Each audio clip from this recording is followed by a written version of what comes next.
al final un texto que da como vergüenza. O sea, a mí me da vergüenza haber participado en este proceso y espero que, no sé, que la historia no identifique que yo estuve ahí metida porque lo encuentro una vergüenza. Hola amigos de Chile en Politics. El día de ayer, miércoles 25 de mayo, las convencionales Teresa Marinovich y Rocío Cantuarias tuvieron una conversación acerca del texto constitucional en la ciudad de Concepción.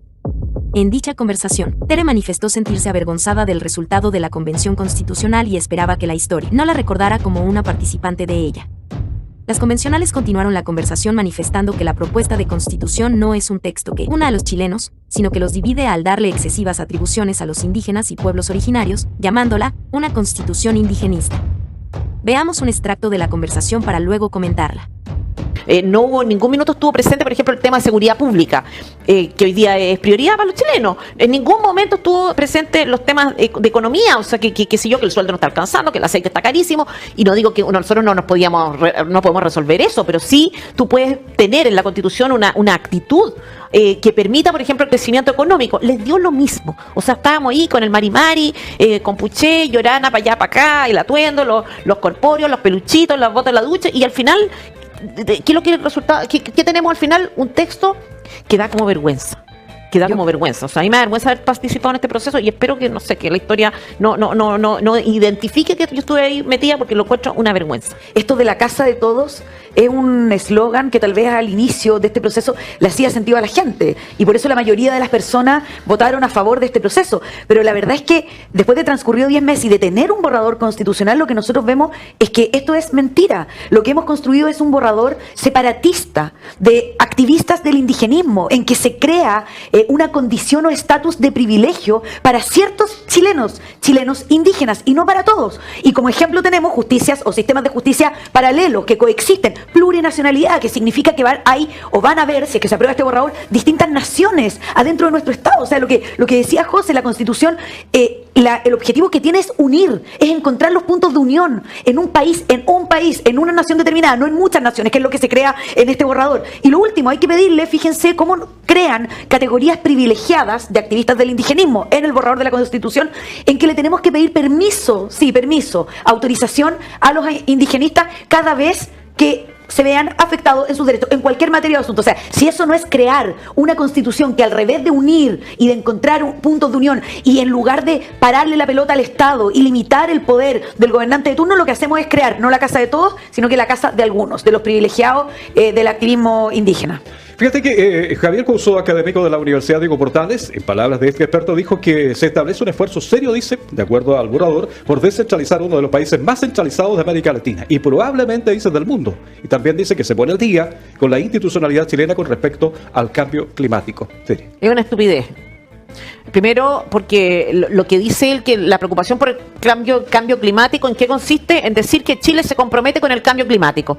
Entonces, francamente, ya esto es de un chanterío enorme, digamos, que Chile que se compromete en la lucha con el cambio climático. Fantástico, también lo podemos escribir todo, así como tarea para la casa, repita 100 veces y entonces se nos mejora el clima y se limpia el ambiente. Entonces, a mí realmente ese tipo de cosas, por muy de académicos que vengan, no dejan de ser chanta, y por muy bueno que sea, que no sé tampoco. En fin, eso por una parte. Y respecto del otro, creo que era lo otro, se me fue la onda. La institucionalidad chilena corresponde. No, es que eso es muy gracioso que me vengan a decir que eso es descentralización. Lo que se está diciendo es que se van a crear unas regiones autónomas. En esas regiones autónomas se van a crear territorios indígenas. Dentro de estos territorios indígenas va a haber toda clase de autonomía. Estos grupos de supuestos indígenas, desde mi punto de vista, son operadores políticos que se autodenominan sin ningún derecho, representantes de los pueblos indígenas. Esos personajes con cupo en cada una de estas organizaciones, derecho para estas autonomías de cobrar tasas y contribuciones, en fin, es una autonomía que es como, por favor, que no me la den. O sea, yo creo que con esto aumenta el número de políticos, el control de los operadores políticos, la necesidad de acudir a funcionarios públicos. O sea, yo lo veo realmente mucho peor. Debemos reconocer que lo que dicen ambas constituyentes es completamente cierto. La propuesta de texto constitucional efectivamente es una constitución separatista e indigenista. Recordemos que, en la propuesta, existen 44 disposiciones que hablan de plurinacionalidad. La palabra indígena se encuentra mencionada 124 veces, mientras que la palabra chileno y sus derivados solo aparecen 37 veces. Además, como pueden leer en el numeral 5 del borrador, se menciona textualmente que los pueblos y naciones indígenas preexistentes y sus miembros tienen derecho a la autonomía y al autogobierno. mientras que en el numeral 257 se menciona que la restitución de tierras constituye un mecanismo preferente de reparación, de utilidad pública e interés general. ¿A usted le parece de interés general que se ejecute una restitución masiva de tierras en Chile? Continuemos escuchando a Tere y a Rocío. ¿Qué queda de la Constitución de los 80? Recordando que el 2005 fue casi por completo modificada, Rocío, Tere y José, la pregunta planteada para los tres. O sea, la Constitución de 1980, la del 2005, le diría yo, ¿no es cierto? El presidente Lago además se atribuye su autoría justamente por las cientos de reformas que se han hecho al texto constitucional vigente. Y hay que pensar también en la vanidad humana. Y yo creo que Fernando Atria básicamente es eso. Es un señor que constitucionalista que quería tener una constitución con su firma, quiero tener una constitución. Y la Maya Alves, ¿para qué decir?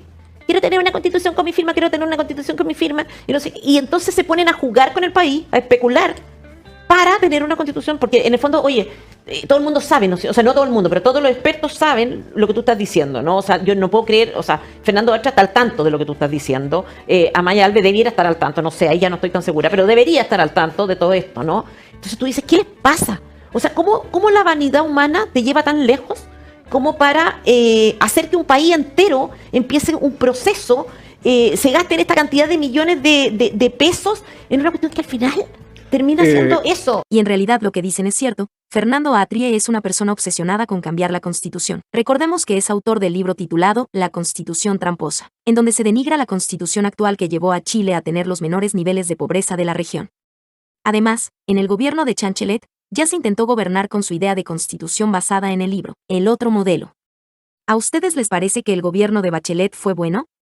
Por otro lado, es momento de parar con el mito de la constitución de Pinochet. De hecho, de aquella constitución, solo se conserva el 35%, mientras que el 65% restante ya ha sido reformado. Recordemos las palabras de Lagos cuando promulgó la Constitución en 2005, para luego continuar con el remate de Tere y Rocío. Tenemos hoy por fin una constitución democrática, acorde con el espíritu de Chile. Oye, a todo esto, este texto, el primer artículo de nuestra Constitución es casi idéntico al primer artículo de la Constitución boliviana. Y tú decías, a propósito de esta cosa vanidosa, ¿no? Uno dice, por último, si vamos a copiar constituciones, veamos cómo son las constituciones de los países a los que queremos parecernos. Pero cómo, yo no tengo nada contra los bolivianos, saludo al pueblo de Bolivia, nuestros hermanos, vecinos, etcétera. Pero Bolivia es un país que está más atrás que nosotros. Entonces, ¿por qué cresta nosotros estamos replicando la constitución de un país que está peor que el nuestro? Entonces, yo, de verdad, acá hay un fenómeno que yo creo digno de estudio, que tiene que ver con eso, con cuestiones humanas, creo yo, más profundas que incluso el texto mismo, sino que cuáles han sido las motivaciones de todo este proceso y para dónde van en el Tere, el título del estudio se podría llamar poco, sí, cuando, la está ideología, cerquita, así que no demora nada. Cuando la ideología supera la razón. Ese Claro. debería ser el título del estudio de este proceso. Ideología pura y supera la razón, porque no hay argumento, porque lo que salió no tiene ninguna razonabilidad. O sea, ¿cómo nos vamos a parecer a un país al que no nos queremos parecer? Porque al principio era parezcámonos a Alemania, ¿no es cierto? A Finlandia, a países a los que uno mira y quiere parecerse por los niveles de desarrollo que tiene. Y las normas, perdón, esto nosotros nos tenemos que ir, pero hay cosas que no podemos dejar de decir. No, dele, hay derecho, por ejemplo, el derecho al ocio, que está consagrado. No, hay otro mejor, Tere. ¿Cuál? Dale. ¿Cuál? Tú hablaste de los testículos, así que ahora tienes que decir el otro derecho que tenemos. El derecho, por ejemplo, al deporte y después viene a las prácticas corporales. O sea, no tengo la menor idea de qué están hablando. El derecho a las prácticas corporales, derecho al ocio. Derecho a los cielos oscuros. También. Cielo oscuro es la expresión literal. Cielo oscuro.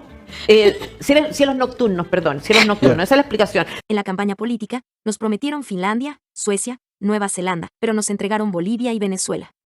Gracias convencionales de ultraizquierda.